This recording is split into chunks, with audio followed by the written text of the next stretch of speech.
Hii hapa ni breaking news. Taarifa kubwa kutoka Israel. Irani imeanzisha mashambulizi mazito dhidi ya Israel na mpaka sasa taarifa zimekuwa zikiendelea kutoka na dunia imetetemeka kiukweli.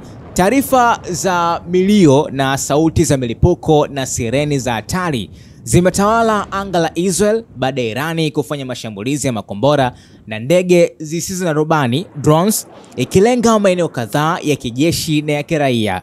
Mashambulizi haya yanakuja kama jibu la Irani kufuatia kile ilichoita uvamizi wa kijeshi wa Israel dhidi ya vituo vyake vya nyuklia vilivyopo Natanz na Fordo, na jeshi la ulinzi la Israel IDF limesema kuwa mifumo ya kujihami ikiwemo Iron Dome imefanikiwa kuzuia sehemu ya makombora hayo, ingawa baadhi yameripotiwa kuathiri maeneo ya kati na kusini mwa nchi hiyo.